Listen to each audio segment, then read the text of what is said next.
بسم اللہ الرحمن الرحیم۔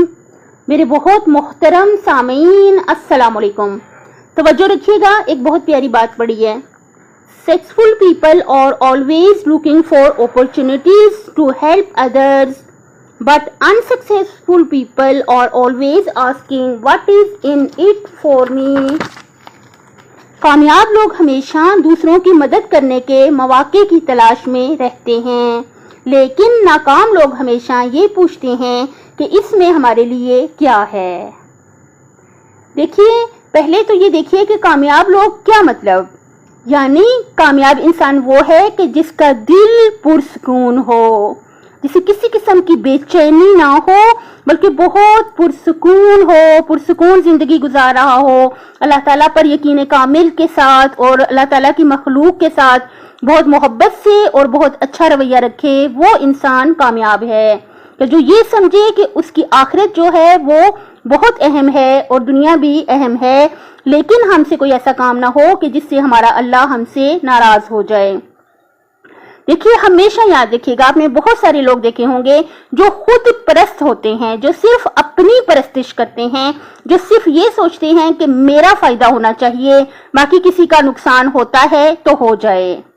اللہ تعالیٰ ہمیں اس خود پرستی سے بچا کے رکھے کہ ایسے لوگوں سے جو ہیں کوئی بھی محبت نہیں کرتا، بلکہ لوگ ان کے کہنا تو نہیں چاہیے نہایت افسوس کے ساتھ کہ لوگ انتظار ہی کر رہے ہوتے ہیں کہ ہماری ان سے جان چھوٹ جائے۔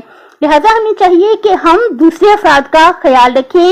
اس کا یہ مطلب نہیں ہے کہ ہم اپنے آپ کو نقصان پہنچائیں یا ہم اپنی پرواہ نہ کریں، لیکن ہمیں دوسرے افراد کا بھی بہت زیادہ خیال رکھنا چاہیے اور دوسروں کی خوشی کے لیے اور دوسروں کی مدد کرنے کے لیے بھی ہمیں سوچنا چاہیے، کیونکہ جب ہم دوسروں کو خوش کرتے ہیں، جب ہم دوسروں کی مدد کرتے ہیں تو کیا ہوتا ہے کہ ہمارے لیے اللہ تعالیٰ کی طرف سے جو ہے راستے کھلنے شروع ہو جاتے ہیں، آسانیاں اور سکون ملنا ہمیں شروع ہو جاتا ہے۔ لہٰذا اپنا خیال تو رکھیں ہی رکھیں، لیکن ہمیں چاہیے کہ اپنے سے پہلے جو ہے دوسرے افراد کی بھلائی کے لیے سوچیں، اور آپ جو ہے ہمیشہ جو ہے یہ سوچیں کہ جب بھی ہم کسی سے نیکی کرتے ہیں یا اچھا سلوک کرتے ہیں اللہ کی مخلوق کے ساتھ، تو اس کا ہمیں اچھے سے اچھا بدلہ صرف اور صرف اللہ سے چاہیے۔ لوگوں سے بدلے کی اگر ہم امید رکھنا شروع کریں تو دنیا میں نیکی جو ہے ختم ہو جائے۔ اللہ کی مخلوق سمجھتے ہوئے اپنے گھر والوں سے شروع کریں اور سب کے ساتھ اچھا سلوک جہاں تک بھی ہو سکے کر لیں، اور اس کا اجر ہم نے صرف اور صرف اپنے اللہ سے لینا ہے۔ دیکھیے گا، اتنا سکون اور اتنی خوشیاں اللہ تعالیٰ آپ کو عطا کرے گا کہ دنیا و آخرت انشاءاللہ بخیر ہو جائے گی۔ وہ صرف اسی صورت میں ہے کہ ہم اس کی مخلوق پر رحم کریں گے۔